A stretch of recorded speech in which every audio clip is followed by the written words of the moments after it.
and this is a social deduction game where players are going to be ferrying souls across a river. Players are going to be divided into different teams, and one player is going to be trying to get the righteous souls across the river, while another team is trying to sneak over as many demon souls as they can. There's also one other player that's completely on their own team and is just trying to make sure that not too many demons and not too many souls are getting across the river and that there is balance between them. And the way that this works is that at the start of the game, each player is going to be dealt a card from the soul deck, and if your card is a demon, that's going to be putting you on the demon team, and if your card is just a regular soul, then that's going to be putting you on the soul team. But of course, there is also a special card, and if you get that one, then you are playing as the solo player. But after players have received their initial card, they're also going to gain one demon card and one soul card. The game's then played over 3 rounds, with each round having 2 different boats, where players will be able to assign their souls into the different seats of that boat. But players will be placing their cards face down into these boats, and then they'll also be gaining any of these tokens that are located on the space that they place their card. Not only that, they'll also be gaining a gift card that matches the icon at the bottom of that seat. The gift cards grant a special ability, but they also come with initiative value, and after all the players have placed their cards,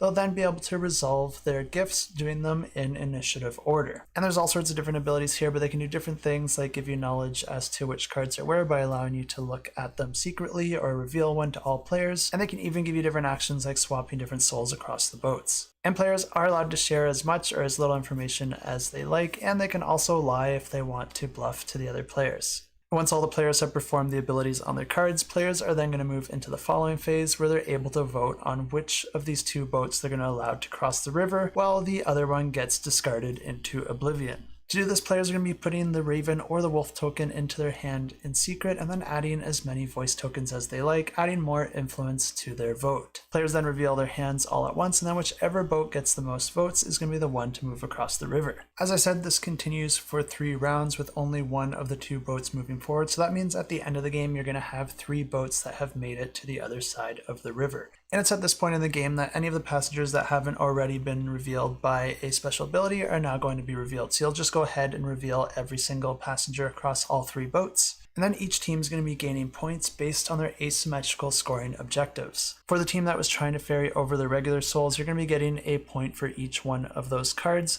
but then you're going to be getting an additional point for each additional card you have of the same color within the same boat. So for example, in this bottom boat, they'd be getting 1 point for this red soul, but then when you go to score the second red soul, you would see that you already have another soul already in the boat, making that one worth an additional point. So that one would be worth 2 points, which would give you a total of 3 points just for those red souls. But the demons score a little bit differently because they're also going to be gaining 1 point for each of the demons that manage to make it across the river, but then they're going to be gaining an additional point for any soul that is adjacent to that demon card that also matches the same color. So since they have a red demon in this middle boat, it would actually score an additional 2 points because there's a red soul beside it, and then also a red soul below it. And the interesting thing about the player who's playing solo, they don't really have any scoring objective, they just get a set amount of points, and if they are able to keep both the other players' points below that number, then they will win the game. And from a design standpoint, I think that's a really clever way to incentivize that player to try and balance out the points gained by the other teams, because the better that this player does that, the lower the chance is that either of the other teams is going to get a score that's higher than theirs. I think that's a really interesting take on deduction, also with a really interesting theme.